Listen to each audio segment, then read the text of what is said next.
It's a bird. It's a plane. It's Superman. This is Dan Jurgen. This is Jason J. Lewis, the voice of Superman on Justice League Action. This is Mark Wade, writer of Superman Birthright. And you're listening to the Krypton Report. The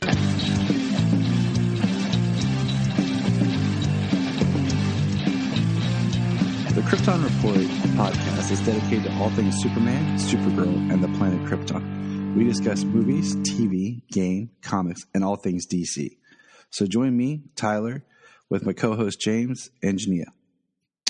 Welcome to the Krypton Report Special Edition. That just sounds more fun than just a regular episode. But hey, how's it going, everybody? It's Tyler, the Superman of Blue, and it is a it's a dark early morning here in Ohio. And I say that because I have a special guest with me today. He's here to chat. You might have recognized his voice a couple times now.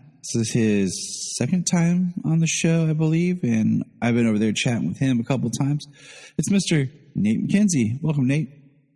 Hey, Tyler. Thank you very much for having me back on the podcast. It's always fun to talk there, and I'm looking forward to having sorted. Yeah, me too. It is, like you said, always fun to talk. The hardest time is that time difference. For those who may not know, from his accent, Nate is in Australia. And so currently it's night for him, and it is morning for us. And I mean us because hopefully James will get to join us shortly. It has been a long week for him, and he was like, I might not be able to because, sleep and life. But it happens. We understand. But we're grateful that Nate's here. We're going to chat some more. We are just kind of chat a little bit about Superman and Lois, but also kind of into Superman and Lois, what we hope or want to see in season 2. The show is gearing up to premiere. It's coming along. We're excited. So it's kind of like, all right, what would we like to see happen? We got the one kind of trailer for it. And then we got a poster for season 2 and just thoughts on where the show might go. Just kind of a fun chat. No heavy lifting, no hardcore research today. But yeah, we thought it'd be fun to chat with Nate about that. One thing is, before we started, Nate and I were talking off mic. I just thought this was going to be kind of fun to mention is we were just chit-chatting, and Nate mentioned to me that he had been to Dubai. And I brought up the fact that I told him that I always thought Dubai would be a really awesome place to scout and shoot some exteriors, get some, what's the term nowadays? Like drone shots more than helicopter shots of the city as a metropolis for a Superman backdrop. And we're just kind of chit-chatting about that idea. Just, Superman in life in general.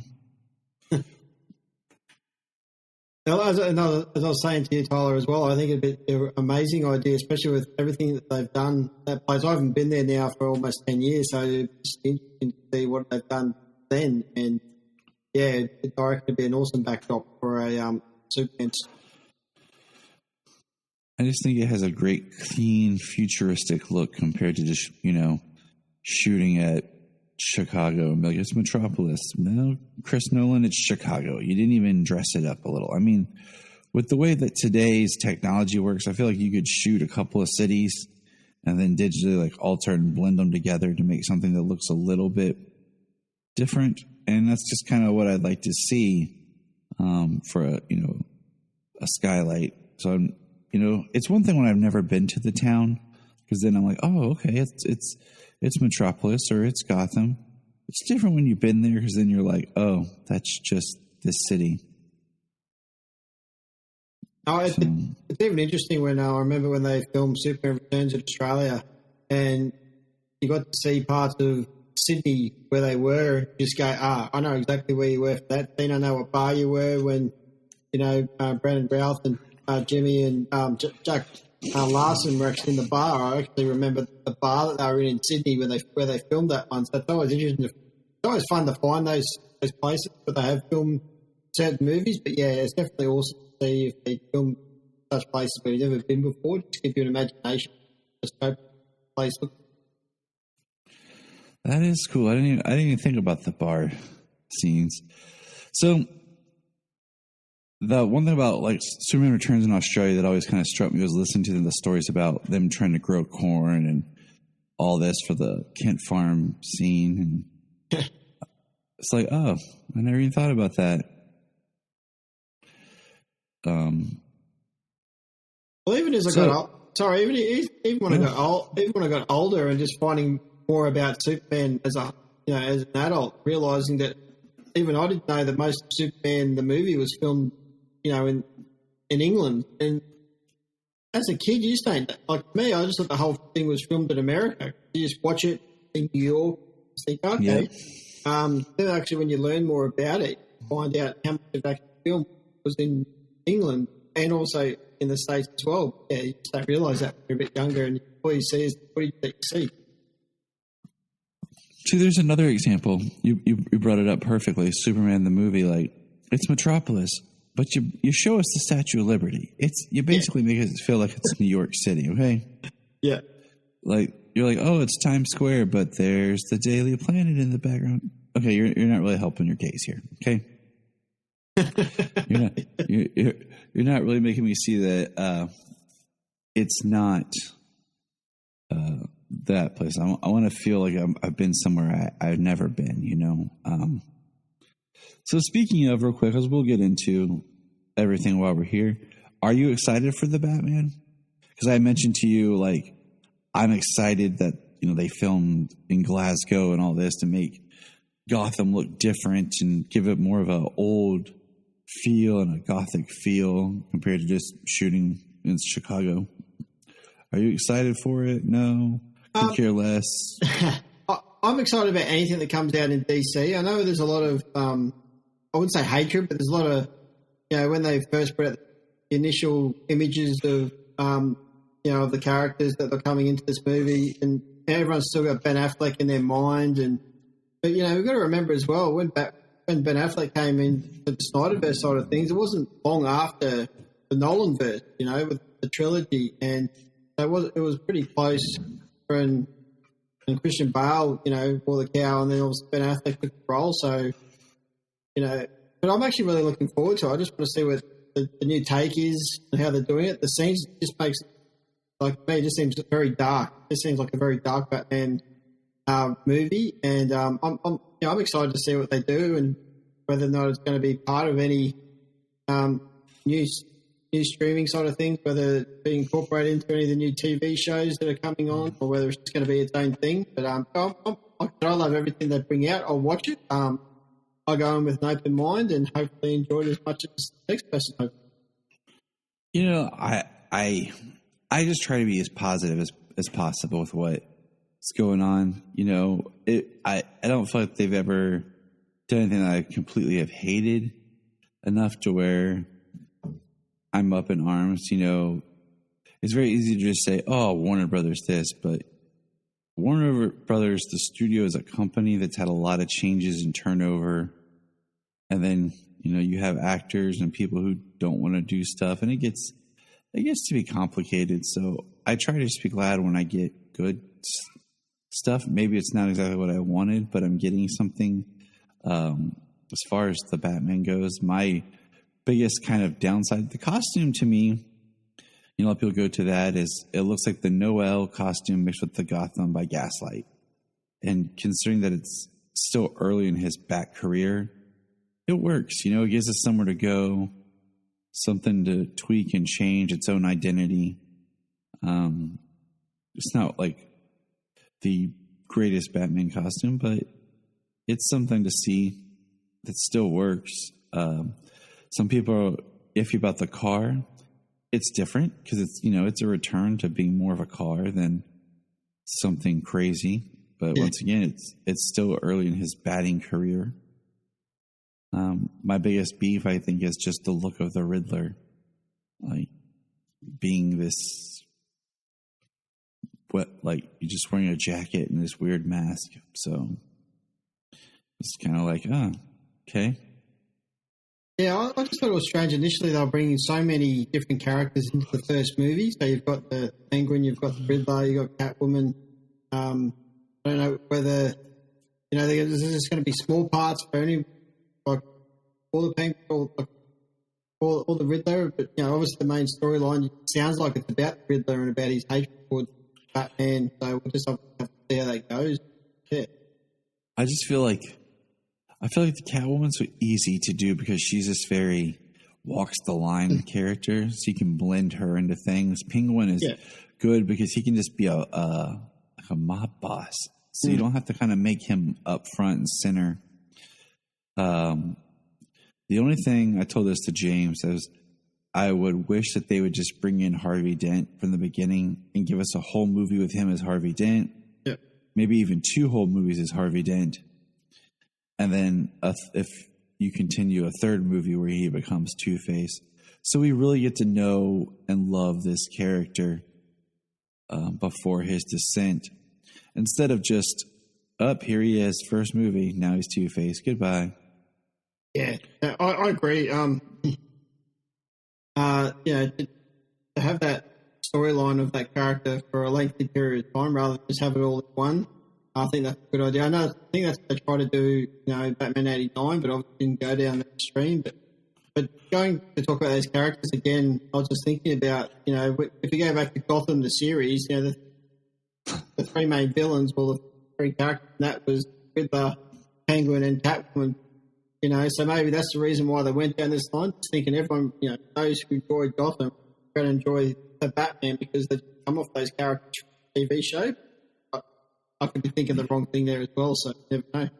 No, I mean, you're not too far off. I mean, what's funny is Harvey Dent appeared, I think, in maybe 2 episodes of Gotham, like in the first season, and then by the end, when they were just bringing in every Batman villain possible, he is like the one to never reemerge.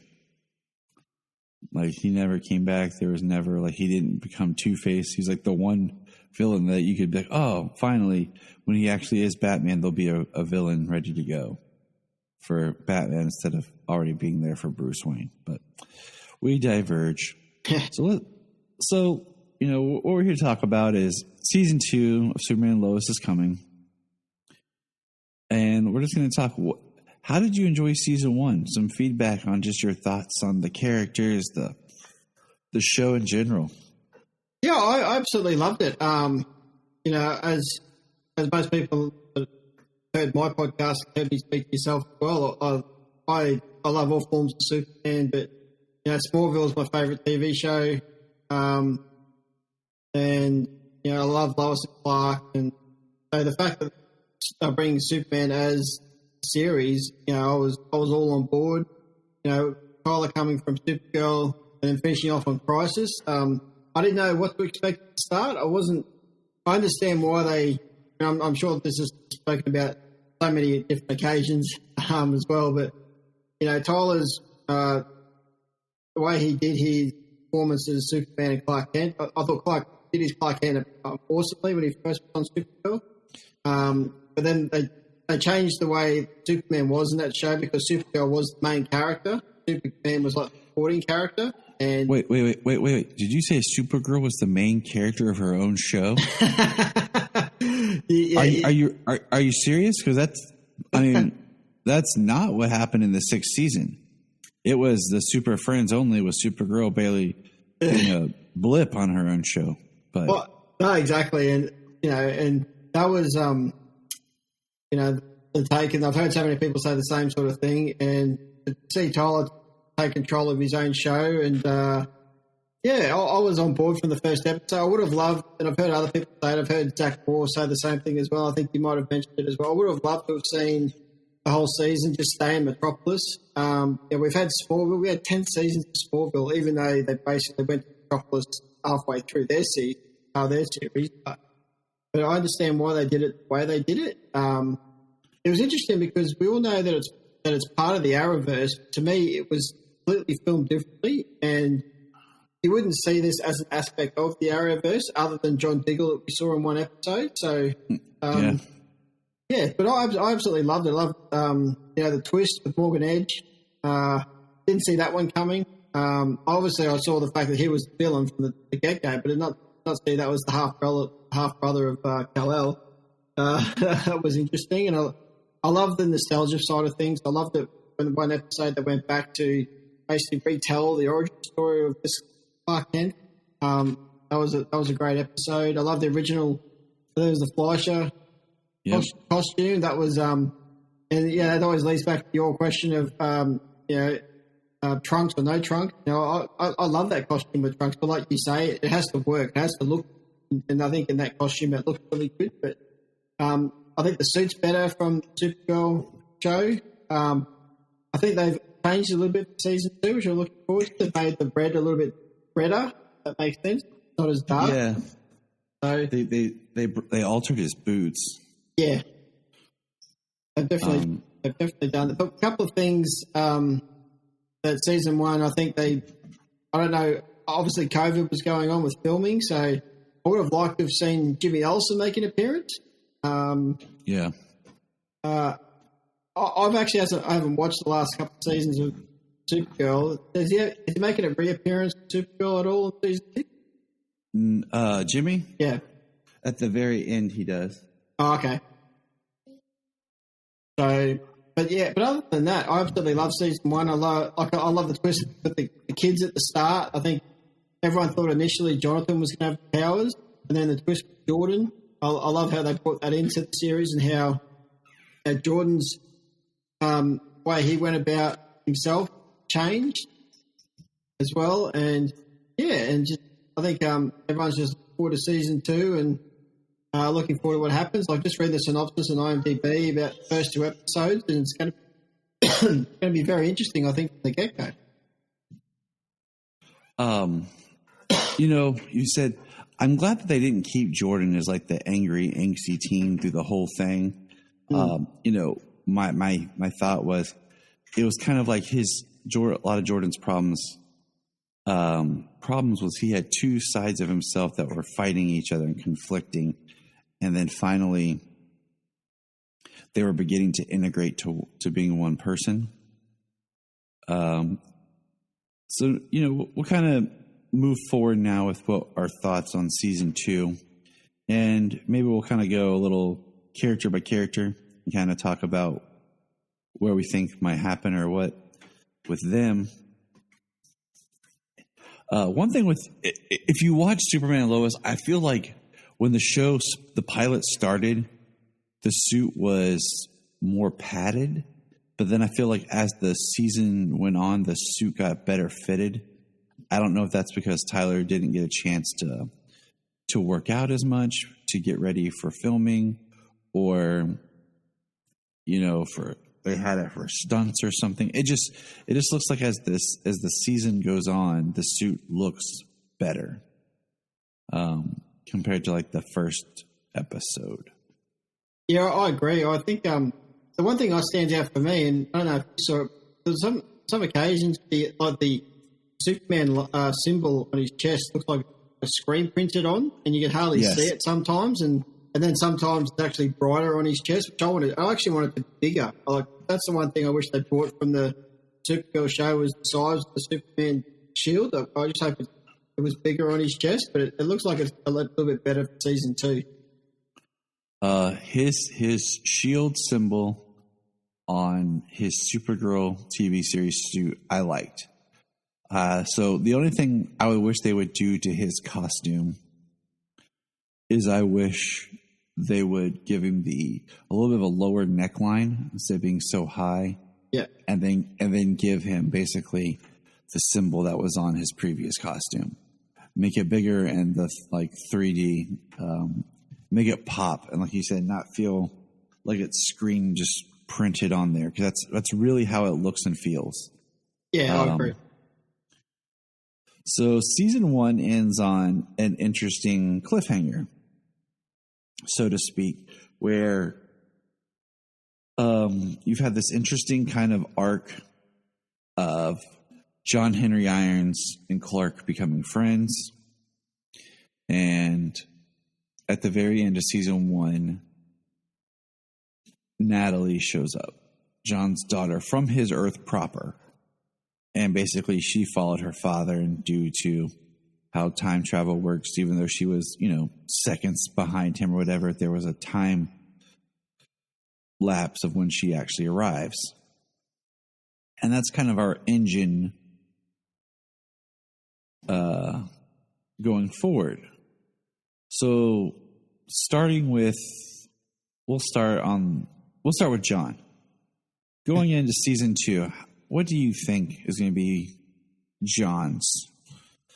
What do you think? What do you want to see with the character? Like what are your thoughts? This is all speculative, people. Like this is just us chit chatting as friends, just kind of like what do we want out of the show in season 2? Well, firstly, I love John Henry Irons as a character. I love Steel as a superhero. It was a shame in some instances that he was from a different Earth. But I love the fact that they brought him onto this Earth, and now that we all know who he was, and the twist of obviously everything. But I think moving forward, I think initially with the retirement of General Lane, Sam Lane, I'm thinking of he might go down the military side of things. He might help Superman in that side of things. He might actually not necessarily take over Sam's role as general, but he might help him out in with different weapons and those sort of things. And assist Superman in those areas. But I think the initial part is when you spoke about Natalie, the first thing that she sees is Lois and her Earth. That's her mother. So I'd be interested to see how that story is told. First episode, coming back, how that is spoken about, whether it's going to develop into a long couple of episodes and they discuss about it, or whether it's just going to be a quick, "Oh, this is not your real mother." It's just moved on to the next scene, but. I'm looking forward to see where they do. Unless, like, I'm pretty sure we found out that the real John Henry Irons on this Earth is actually dead. Is that correct? Yes. Yeah. So they say that, and my thought is, John Henry could assume the identity, I think, real easily of the John Henry Irons of this Earth. Yeah. All you have to do is they faked his military undercover work. His death was faked. You know what I'm saying? Type thing. Yeah. And he comes back, and then you create conflict for the sister that lives on this Earth. And kind of give him story. They could go that route. You said he could be part of the military task force, the DOD, about aliens. What I would like, at first, I liked it was John Henry Irons in a way. I'm glad it wasn't Lex Luthor. I think we all were. The one problem I have is to me, John Henry Irons represents kind of the fulfillment of Superman's mission.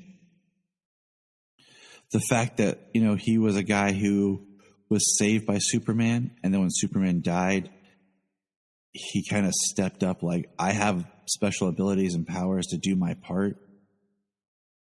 And I'm going to help where my hero is no more. And he was inspired by Superman and lived by that ideals that Superman had. And in this, it starts off he's more of an antagonist for Superman, and it's different. So I was like, huh. And they had to work it out. So, and I think that they grew it well enough that you were buying kind of their friendship coming at the end. For season 2, I would like to see John get to grow a little bit more, finding his place. I think, as much as I love the character, I think he doesn't need to be there the whole time. He needs to kind of go off on his own and come back around. I want to see him build a new suit with his daughter. Yeah. And I want him to get the cape and the steel shield. I really want him to get a new, more comic accurate looking steel suit, and not the Master Chief looking suit. Yeah, that'd be wicked if we got that. That'd be so awesome. So that's what I kind of hoping to see. I do know the conflict of her seeing Lois and that being her mom kind of thing. That's weird, but it's an engine for conflict that they did that, John Henry on that Earth with Lois. because it always does make it like a little bit weird of just having him around, because you want him around with Clark, but then there's always that like he sees her kind of thing, and how's she not going to remind him of his wife kind of thing. Yeah. So it can also make things very odd and, keep some sort of distance between the Kents and John Henry. So, and as far as like in this season with Natalie, I'm not sure what to take, if she's going to be accepting of things, if she maybe will be the one that's like, Dad, we need to go. We need to do our own thing and move forward. And maybe she'll be able to find closure or something in her mom's death by getting to talk to this world's Lois. And yes, it's a daughter. It's a Lois. And yes, her name's Natalie, but it's not your daughter, Lois. Yeah. It's not the daughter you and Clark would have had that you lost. So I really don't want to see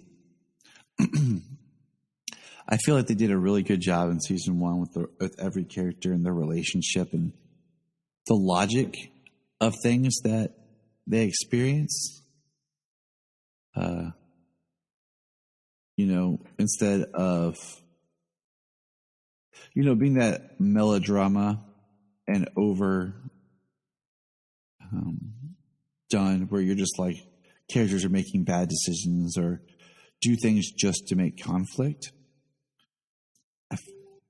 I feel like I want them to continue being smart people. No, you're 100% right, and I think everyone had the feeling that halfway through the season, I know we're going off John a little bit, but I think everyone thought there was going to be something between Lana and Clark, and I'm glad they didn't go down that stream. We'll probably talk about it a little bit later. I'm just glad they didn't do that. They didn't, the whole farm boy and we were all worried about Lana's husband. We thought that was probably not so good at the start. We learned that he's actually a really good guy and he just has a family in his town. And, I love the fact that those two stayed strong together, Lana and her husband. They stayed strong, and they didn't go down that path. I was glad that they did that. Interesting to see how those two characters are portrayed. So while we're there, we could just jump over there with Kyle and Lana and their daughter. I think, for Lana, I think we have the opportunity that Lana, Clark said about her being the heart of Smallville, that she should be mayor and really get involved with the town. And Kyle, is back to working as the fire and chief. And should he learn Clark's secret? Should Lana finally know? Like, would that create conflict between them that he never did tell her? And then, that was a big deal that the first season hit on, because, in most comics, Lana's the first person Clark tells. Yeah. But they made a big point about how the woman that Clark loves will be the woman he can share the secret with. And that built the strength between him and Lois even more. So could we have conflict that way where people discover Clark's secret, especially with the fact that their daughter's dating Jordan and she's starting to get a little suspicious on some things, on Jordan's behavior. So yeah, it's going to be interesting to see how that moves forward. Their relationship, Jordan and Sarah's relationship this season, whether it's going to go down the same path like Lana's. And talking about how Lana's normally the first one to know, it's going back to Superman the animated series. He never actually tells Lana, but she always knew. Yes. And it'd be interesting to see whether that's the same here, whether she's always known, but she just hasn't told by Clark, whether she just kept the secret her whole life. And, but yeah, if it does happen, you'd think it'd be in season 2. You want to stretch on too long, but if he doesn't find out, doesn't know, I can understand why, as you spoke about before, about the only person that knows, loved one that he loves the most, that's his wife. Just 2 kids finally had the courage to tell. But you look at everything that happens after that effect. Once they do find out, they have to fly and do all those things to protect the father as well. So, he doesn't want to put that on other people. He can help.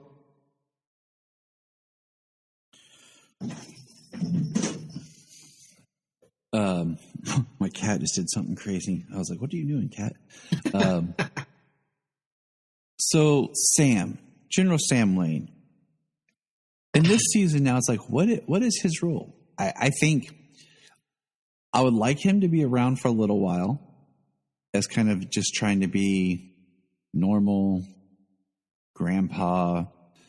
And then we see he gets restless and he kind of has to go off and do his own thing. Because, one thing I can't stand is in shows is when characters kind of outlive their usefulness and they don't know what to do with them, but they just keep them around and they're just there doing dumb stuff or just being an obstacle for nothing more than we want to keep this person around but really have nothing for them to do. Yeah. A perfect example is how long Malcolm Merlyn got stretched out on Arrow. Yeah, true. And if you're a Supernatural fan, I love Castiel, but there are times that his character was just there where I'm like, you could have done something better or let him be gone for a while and bring him back. But, that's hard to do with actors and stuff. So I can understand. But what do you do with Sam now? Like you start to show him what's Sam without the military, I think is kind of his arc, his story. Could it be, he tries to be the father to Lois that she always wanted, maybe, and maybe he tries too hard to do that, and then she starts to realise that, my father is General, he is that man, and he can't go down that other civilian path that he's trying so hard to do it for his daughter. But it'll be interesting to see. But one thing I was going to ask you before is with regards, do you like the idea that, or did it make any difference to you, the fact they changed the actor? Do you reckon anyone noticed that, who's seen Supergirl, the actor portraying 4 different times Supergirl, and the fact they changed the actor for Ben and Lois? Do you think it made any difference at all? I don't think it did. I'm okay with the change. I mean, they changed Morgan Edge too from Supergirl. Yeah, that's true. Plus, but it is post-crisis. Yeah, and that's where my brain goes too. Is everything's post-crisis, especially the fact they've got 2 kids now instead of 1 as well, and he's got a new suit too. So yeah. The other thing was, with this season, I think this season will be the one that would grab you because we're having Lucy Lane brought in. Yeah. And it is Jenna Dewan from Supergirl. Yeah. And the fact that Lois never interacted with her father on Supergirl. Yep. It was Lucy. And so now that Lucy's coming over, I think that might be where you would be like, okay, it is now a little bit more disjointed than I saw on Supergirl. But at the same time, I think you can kind of roll with it, Yeah. Especially now where Supergirl season 1 had gotten so detached from where the show moved forward. So I'm excited to see Lucy come into fold especially with this Lucy, because I feel like this Lucy really is more of like the daughter Sam wanted. Would keep her military career as her story and where she was compared to with Lois. And then, of course, Sam's been around Lois more. And it brings in the fold, like, does Lucy know Clark's story, his secret? Is it a family thing that they share or not? So that'll be an interesting catalyst of maybe why is Sam with Lois so much? Well, we know that Sam was with Lois so much not only because of his grandsons, but because he works with Clark.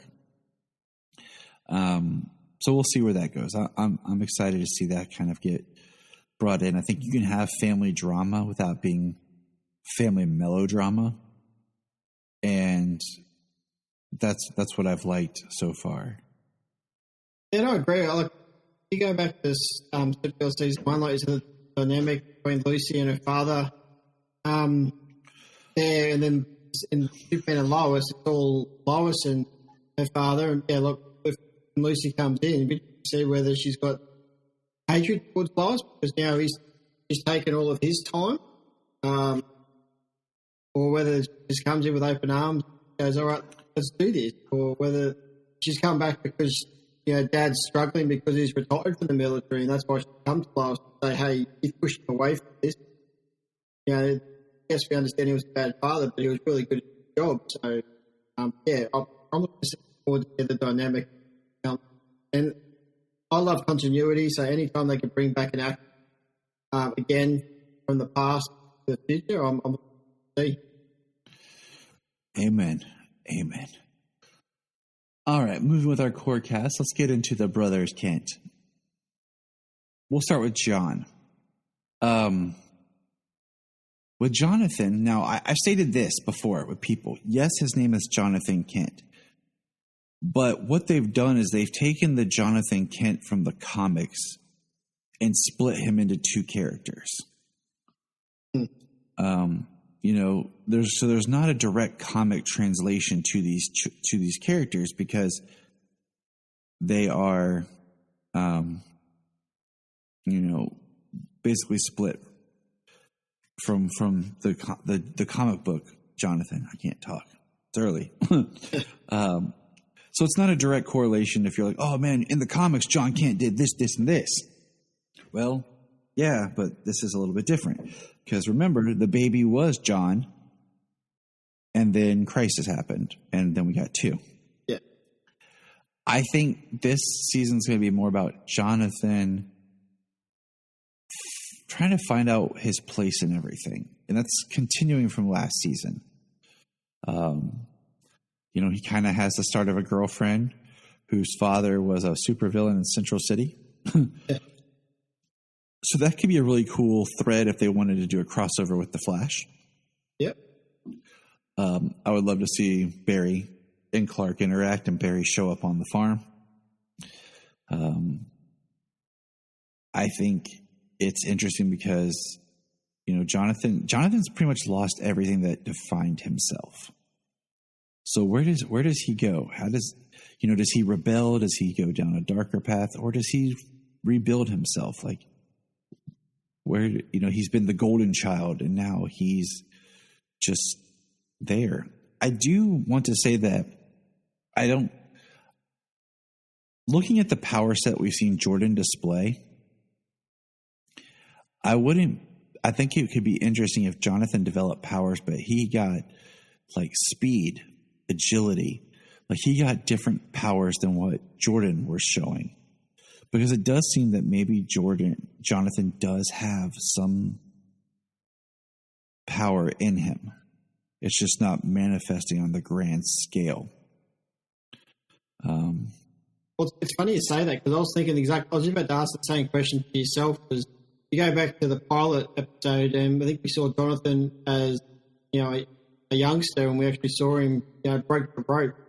And we all thought straight away that, okay, so Jonathan's going to be the Jonathan Kent that we know from the comics. Then they twisted that, and my feelings was the same as yours. Is they're going to split it. They're going to go down the middle, and Jonathan's going to get half the powers, and Jordan's going to get the other half. I think that's exactly what they're going to do. But whether or not we see that in this season, or I've heard people talk about, is Jonathan going to go down a darker path because he's gone from excessive Metropolis, now he's come to Smallville, and he's basically turned into Jordan of Metropolis, so to speak. And now obviously the roles have been reversed. So, but I love the fact that Jonathan, even though he had a couple of off days, as we all do, but I love the fact that still, in the end, he came through for his family and his brother when they needed him most, and he still stuck up for him and probably didn't deserve it. And But yeah, whether he stays on that path in season 2, I'm not sure. Whether he gets powers, wait to see, and whether he's able to stay on the side of good and not go down the evil side. Yeah.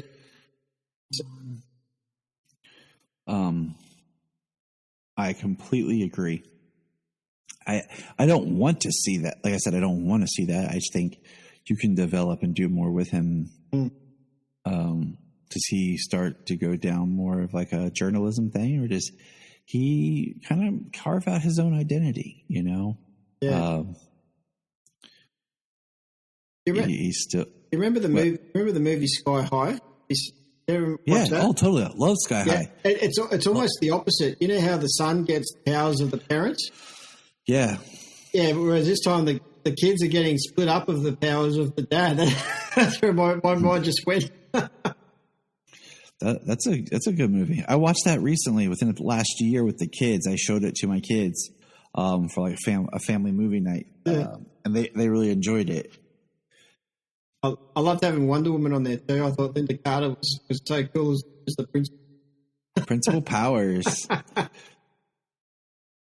Sorry about going off topic, but my brain just went there when we started talking about powers. No, I think I like the fact that the heavy set dude was the speedster. Yeah. You know, in Sky High. I was like, all right. Yeah, represent.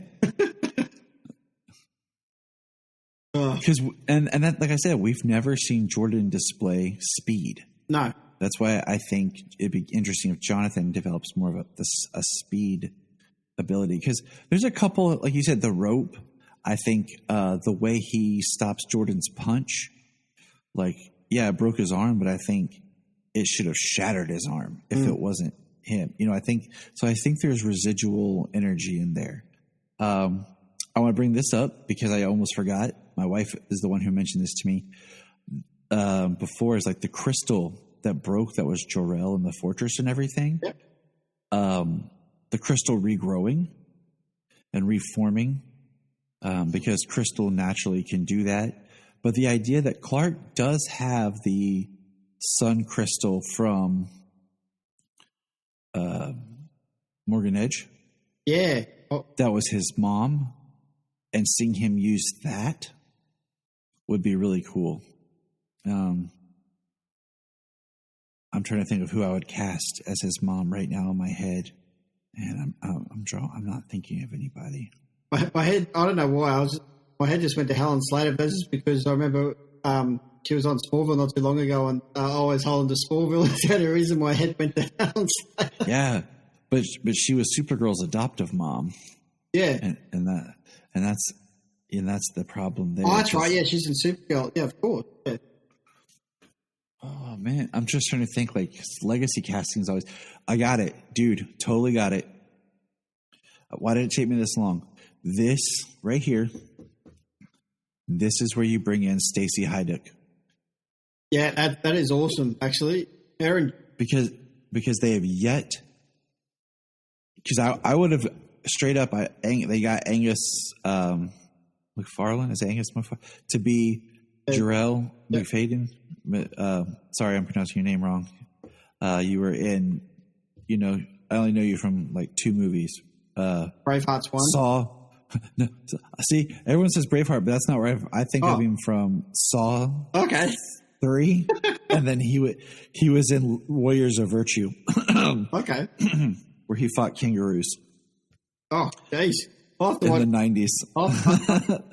Was it filmed in Australia? I don't know. Like, look it up. Just look it up after. Like, go on YouTube and look up Warriors of Virtue. I'm writing this down now. Warriors of Virtue. Okay. I'll find it. I'll send it to you. We have the internet. But I think he did all right. But I feel like that would have been the best time to bring in like Gerard Christopher as Jor-El. And I think, because that is like one of the shows that's not been represented in any kind of Arrowverse or even really Superman. Because Superman always brings back legacy actors and connects from other series, and Superboy hasn't gotten its moment. So that's what I'm calling now. Stacey Heiduck as Lara. Mic drop. Yep. Now. I'm 100% for it. I'm all for it. I'm pretty sure Sam Rizzo would be for it too. Oh yeah, he'd be on that. I'll send him a message. I'll be like, Sam, this is my plan. All right, where we at? Who we got? Okay, so now Jordan. Let's talk Jordan. I feel like almost as an arc, not saying there's a difference between what I want to see and what I think would make a good story arcs. Okay, people, is creating a little more distance and conflict with the brothers, of the fact of Jordan, and it's natural, it's not forced, it's more of Jordan happy with life and getting more into that, how Jordan is on that high of everything's good. He's happy, he's got his girlfriend, things are good for him. He gets maybe a little arrogant and starts, in this season. But I'd also like him maybe to have conflict with Sarah where he has to try to keep his secret. And it kind of falls into some of those Smallville tropes of him. And he has to decide, because the thing is, if his secret isn't his secret, it's his family's secret. So he can't tell Sarah, hey, I'm this, without saying, hey, my dad is the Superman. Yeah. I would like to see him, I'm going to say it, I want to see him get a suit. Yeah. A little bit, even if it's more like when John Kent, Superboy in the comics first came out, when it was like a jeans and a shirt kind of thing. Yeah. If it's something a little bit like a jacket inspired like that, I want to see him get a suit and do more kind of, I like the idea of him being almost Clark's sidekick. And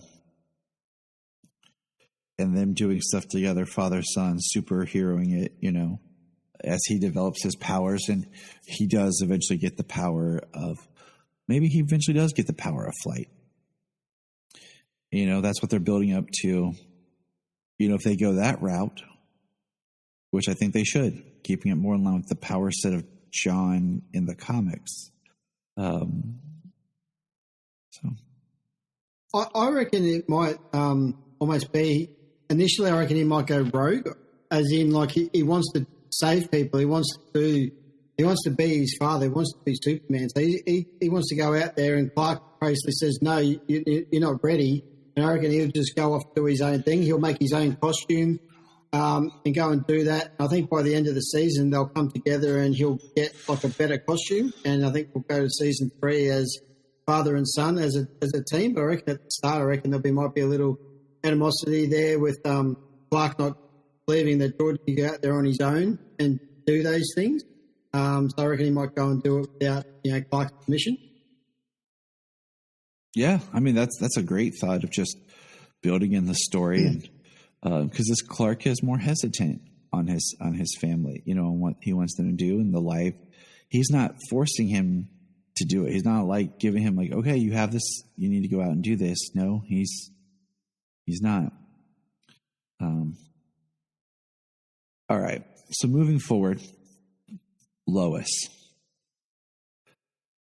Like we mentioned on a little bit, like with Lois in this season,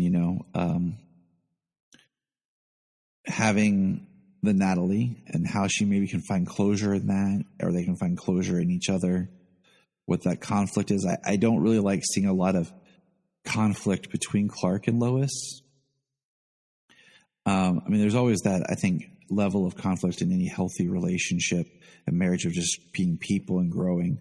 But I don't need, like I said, over dramatic melodrama of Clark and Lois. She's now becoming the partner in the newspaper. And what happens there with her and Chrissy's relationship? Because, so much of the first season was hiding certain facts because she had to protect Clark and the kryptonite and all this, what she knew.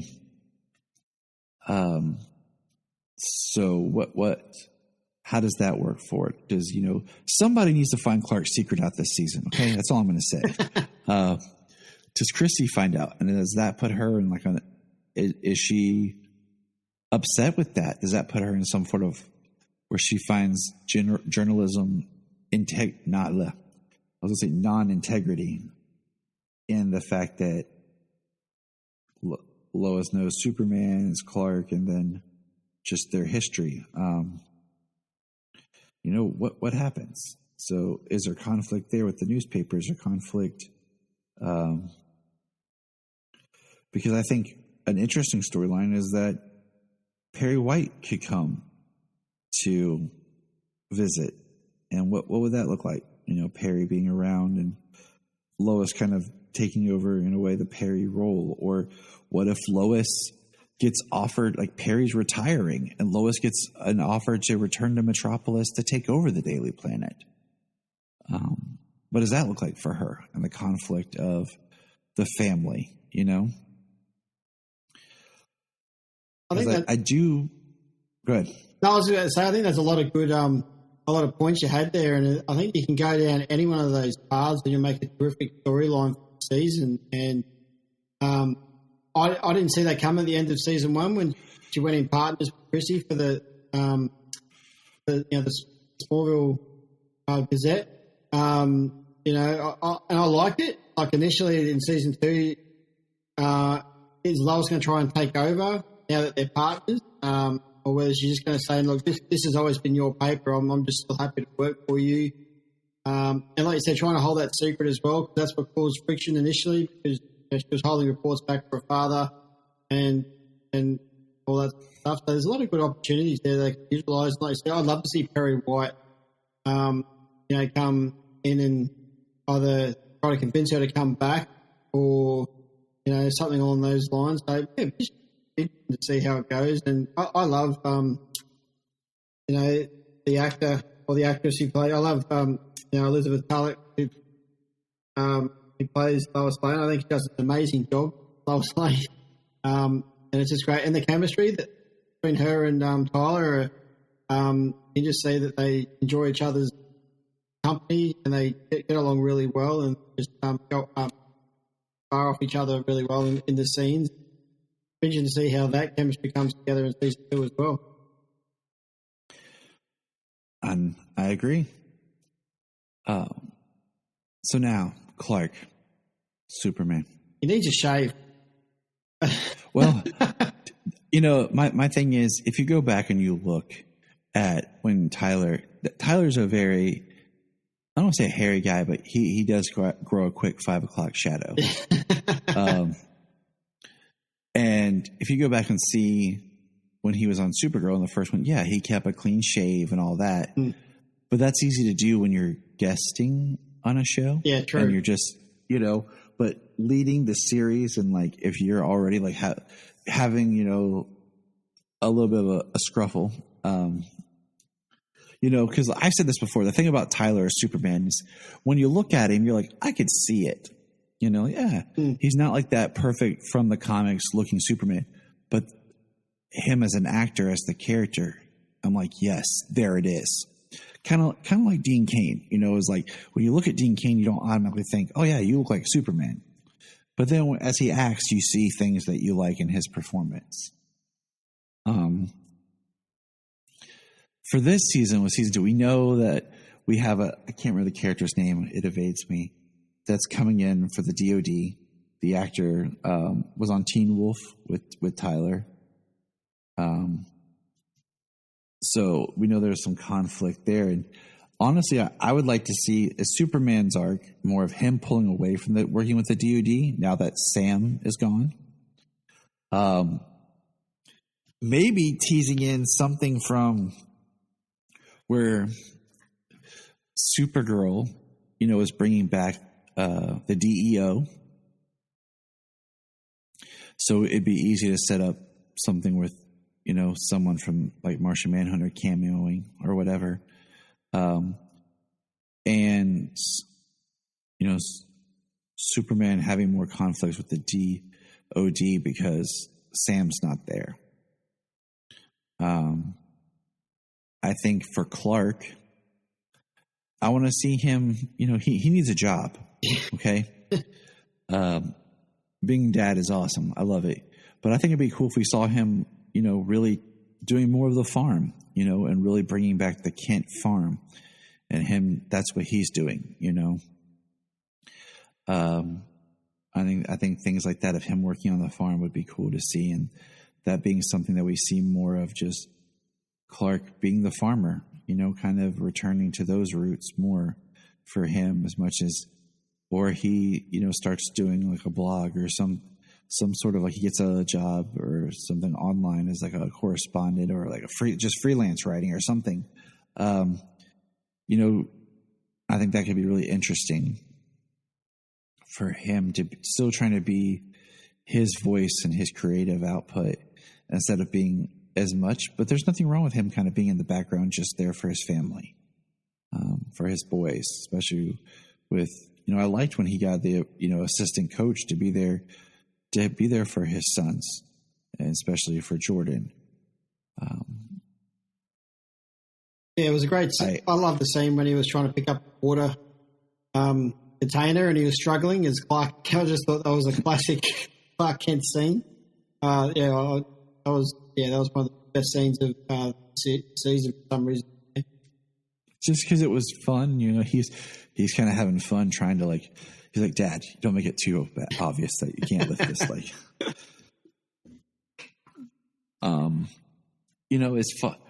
as far as like the overarching villain, I don't know. I mean, they did a good job kind of surprising us last season. So where I think would be a good place to go, and who to use, I don't know. I think one episode that I want to pitch is an episode where the family returns to Metropolis and they go out to eat at Bibbo's and we get to meet Bibbo. Oh, that'd be awesome. I'd love to see that. I think that would be really cool to have, a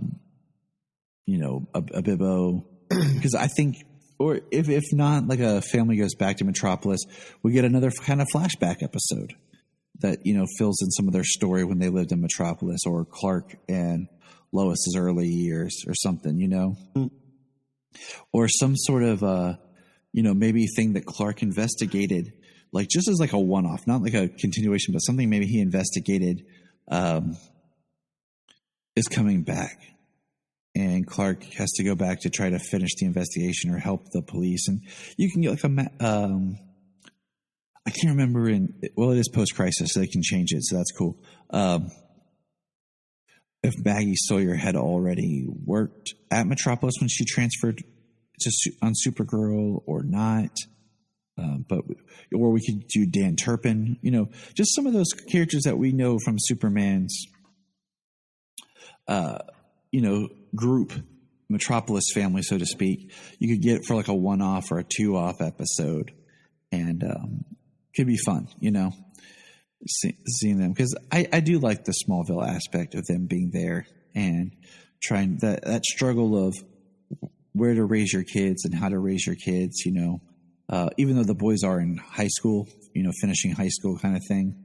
I think it's a struggle a lot of parents have. If, do I want to raise my kid here? Do I want to move somewhere else for them? Can you go home again? One thing that I had said in season 1 that really didn't come to fruition was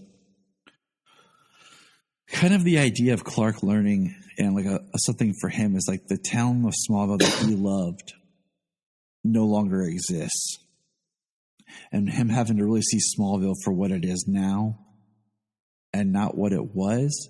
But with that, Clark finding a way to try to bring back the Smallville of yesteryear, trying to inspire the town to be the Smallville that he grew up with, and go back to being that community that and everything that he loved and cherished. So I don't know.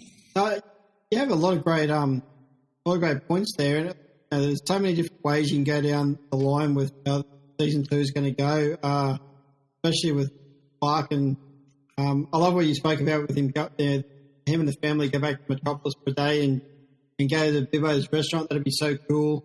It would be awesome to see an episode like that with Dan Turpin, Maggie Sawyer. That'd be awesome as well. just to have a little bit of more of the Superman family, so to speak. You don't see much of that in live action. Like even in Smallville, you saw like one episode of Dan Turpin, and I think there was one or two episodes you saw of Maggie Stoy weren't together as a team up or anything like that. So, other than in the animated series, the main villain. It's interesting whether they'll have a story arc again, like they did in season 1, where they just have one main villain, or whether they'll have a couple of different villains rock up throughout. I think the biggest thing they did with Supergirl, they had so many of Superman's villains rock up in that series, and now they're probably thinking, do we bring any of those villains over to Ben and Lois, or do we have to find ones we haven't used before? And I can't remember if Parasite was used. He was. He was, yeah. But I don't know if he was used post-crisis, and that's kind of the linchpin of everything. Yeah, thinking about, and that was always the biggest issue with Supergirl. The series was, James and I have talked about this a lot. Of like, should they have made Supergirl more of the Superman of the universe and not had Superman, but just had Supergirl? Yeah, because they had done so many similar Superman beats with her character. And then they started giving her so many Superman stories, and then they, of course, brought in Superman, and still they were giving her Superman's villains, Superman's stories. That now we have Superman proper, and it's like, okay, well, who can we use? What can we use? And, like we said, it is post-crisis. There is some that you can kind of redo or reblend in. One character, I'm throwing this out there, that I always thought would be great to have. This is before they brought him to Supergirl, and now I think they could bring him back and maybe do something more and better with him. Would be Manchester Black. Yeah, I feel like they didn't really do him justice on Supergirl. Before he was cast, I always thought James Marsters would be cool as an older Manchester Black. I can visually picture it now. Actually, now that you say that, because Superman's been doing his Superman thing for a while, so you have an older Manchester Black. Maybe he gets out and he comes after Superman, but he comes after Jordan and Jonathan, and comes to Superman that way. I think that could be a cool character to read that didn't really get the justice they deserved on Supergirl.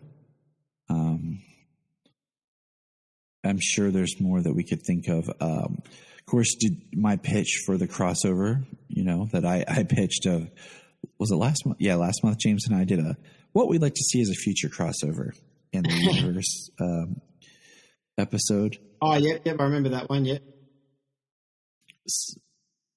That was Mongol? Yep. Yeah. It was with World and Mongol and a tournament. And so I think there is, Brainiac proper. We've had the name mentioned with Brainiac 5, but we haven't had a proper Brainiac. I think just bringing Brainiac from Krypton.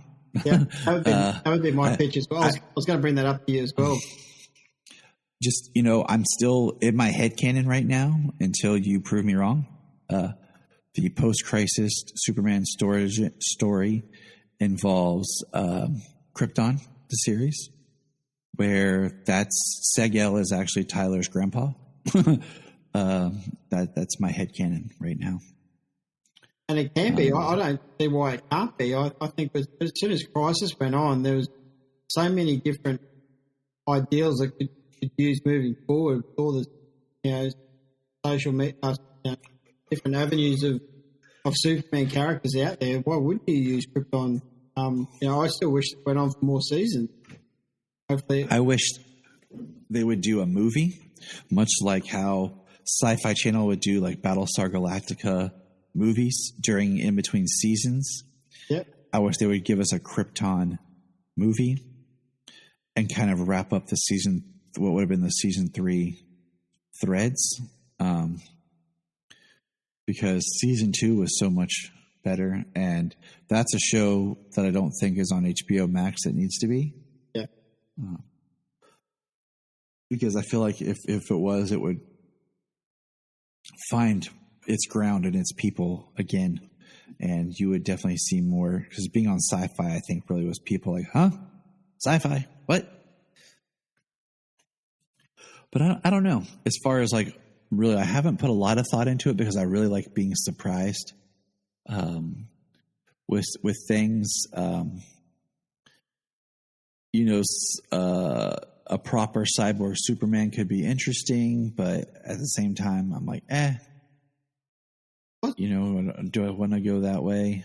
Not really. When they did the Eradicator in season 1, my head went to, the character, not the. Eradicator is always weird. I mean, in the comics, I feel like they've changed up what it is and who it is, and it's the artificial being, and trying to explain the Eradicator. I still think a crossover with Titans would be awesome. Yeah, it would be. And have Superboy show up, and just that kind of conflict in Clark, and with the brothers seeing, much like we have this parallel with Natalie, is like the sister they kind of have. Connor being like this kind of uncle, but yet brother. Could be really interesting storytelling. Like that's a story I would like to work on, but whatever. I'm not sure. I'm trying to think of other villains I think could really make it interesting that we haven't really got to see, especially villains we haven't maybe seen, period. That, I'm thinking about in the comics recently, there's been a villain that I've really enjoyed. I think they did it well in Krypton, but I'd almost love to see Lobo. I don't think they will do it because I think it's too much sciencey side of things, where this one's more grounded on Earth. Unless they go to that extreme, I'd love to see Lobo as a character in live action again. I don't think they'll go down the dark side of things. I think that's probably too much. I know they tried it in season 10 of Smallville, and I don't think it worked to the way that we all wanted it to as fans. But they did what they did on a budget they had, so I appreciate what they tried to do. But it was more like the anti-life equation, and like the dark as like this evil spirit that was coming. Yeah, rather than the dark side. Yeah.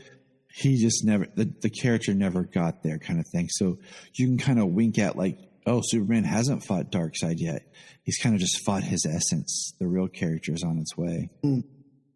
So, and I think you're right with regards to all the other villains. Like, unless they bring Lex Luthor back, like the proper Lex. The only way they would have got around with even though we found out there was John Henry Irons, if they turned around after Crisis and found out this Lex Luthor was actually Michael Rosenbaum, I would have cheered. That's the only way I would have been excited about this being Lex Luthor for season 1. But happily I went down the path of John Henry Irons and Steel. But yeah, that's the only way I would have given him a pass mark, this being Lex. Yeah, I'm thinking, Lex is in the Phantom Zone, so he can pop back out. Yeah. And like you said, this show has a more serious tone. So do I want a lot more of the zany, crazy villains? One villain I think could be better. I don't think they did him justice, was Vandal Savage. Yeah. When he was on Legends and Arrow, I think they really kind of underplayed Vandal Savage. They could give us a proper Vandal Savage now that it's post-Crisis, instead of being the Vandal Savage that we got was kind of a mixture of Vandal Savage and half set. They kind of blended the two characters together. He was pretty much what the season 1 of Legends was, wasn't he? He's pretty much the villain. Yep. Season 1, yeah. I remember that. So they could give us a proper Vandal Savage. What about Bizarro? I think Bizarro could be cool. Like there was conversation the other day on Twitter amongst some super podcasters. I think it was the Superfan podcast had put out about could Bizarro be its own villain for a Superman movie? And my point was no, because I think but Bizarro's been done so many different ways. Yeah. I think if you really wanted to do him, you do the clone instead of the Bizarro world. I think when you do Bizarro world, it gets too mucky. So In this, first of all, I'm not a huge Bizarro fan. The Bizarro speak gets to me. I hate reading it in comics. yeah. So if you did kind of the story arc in something where, kind of like how he was darker and like he's a clone that's like the darker version of Clark, much like in Smallville's Bizarro. Yeah. But then he slowly starts to become flawed and starts to descend into a kind of a state of madness. And you got the speech, the slur, the deformities. But even then, I mean, they did Bizarro on Supergirl, in season 1. Yeah. So it's just kind of like, how much do we want to retread? My stuff is thoughts on things that I feel weren't done well or were really off par, but I like the idea of doing something new, and that's exciting. What's a new challenge for Clark? Do we do the storyline maybe of Clark Kent being revealed as Superman to the world? What would that look like if we did that on TV or in a movie? Like, we haven't really explored that in other media. So what do we do? Yeah, I think the only time I can remember that was I think there's an episode of Smallville when I can't remember the character's name, but he basically got renounced to the world, and at the end of the episode, it all got fixed, and I can't remember her name. Tori Spelling, I think, was the character in the episode. But yeah, that's the only time I can remember. Clark getting renounced as such, and then at the end of the episode, it all gets fixed. And I think he uses Legion Ring, or I know it all comes back to he turns back time and gets to stop before it happens. That's the last time I can remember Clark. The only other, like, an interesting plot point, if they wanted to go there, if they wanted to kind of make continuity work a little bit, and that could be interesting, is you have some sort of cosmic being, like, the Monitor, or someone that remembers the pre-crisis timeline, and you have this idea that they talk about how John Kent and Jordan, if you wanted to kind of almost do a Superman blue and red thing where their energies or whatever have to be restored into one person, and like these two can't exist as separate entities, or I don't know. If you wanted to kind of explore like the fallout of Crisis in that way, could be something interesting or not. Like I said, it just kind of depends on if they want to kind of keep tight continuity, or they just want to kind of slowly branch out. I mean, in a lot of ways, the Arrowverse, that beautiful thing that we were promised of the connective stories and the excitement, has kind of fizzled after Crisis. We've struggled to get characters, even though they're on the same Earth, together and storylines, and that's a reflection of real world events as much as it is, the showrunners and stories. So, do they want to just keep it over here? Like, it's connected, but we're just not acknowledging anything. So, yeah, that was the hardest thing, I think. And that's the best thing about the series as well, is you can watch it without even watching the rest of Arrow to see where it interlinks with each other. Like I said, Digger was the only one that I can remember from season 1 that actually came in from the Arrowverse.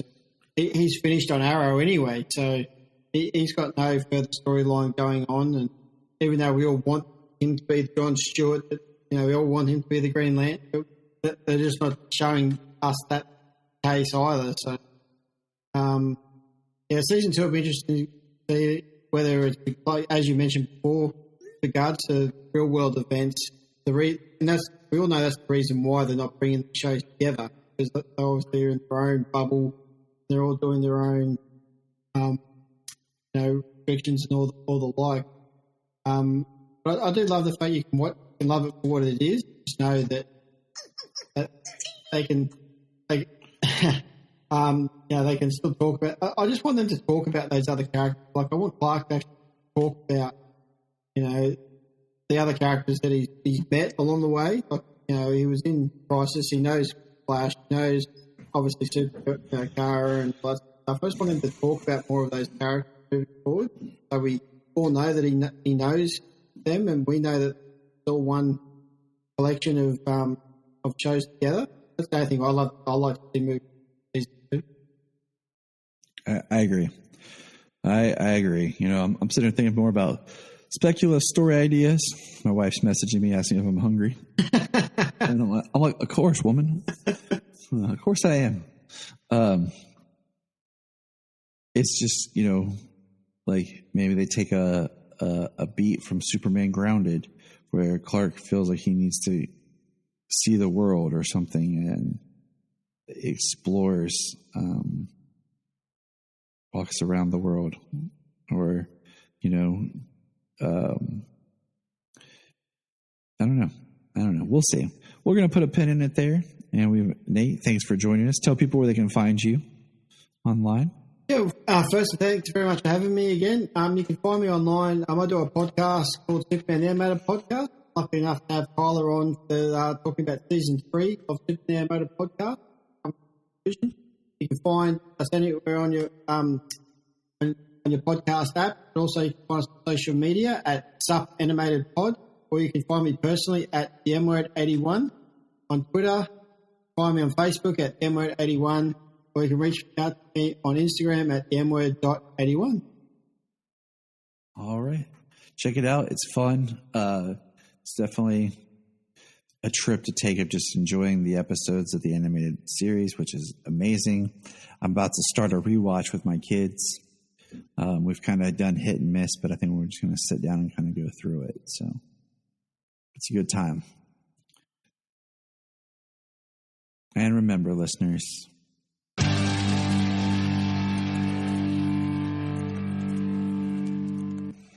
in the sky. do you like movies? Of course you do. Do you like comic book movies? Of course you do. Well, our Patreon is launched now.